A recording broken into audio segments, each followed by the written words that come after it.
Sending money from Remitly to Gcash is pretty easy thing to do today. I'm going to teach you how you guys can send money from your Remitly to your Gcash. So for that, as you guys can see, I'm at my browser and I'm going to search for Remitly, and I will go to their home website, which is remitly.com.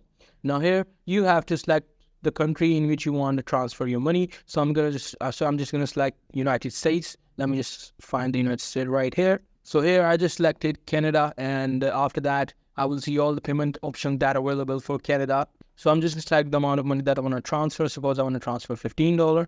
I'm going to click on this continue, and here I have to, click on this bank account or bank deposit, or I can do the cash pickup as well.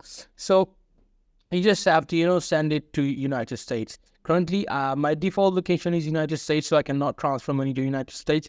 But in order to transfer your money from Remitly to your Gcash, you need to be from some other country, and you need to select United States from here, and you need to send money. While sending the money in this bank's option, you will also be easily able to see an option for Gcash as well.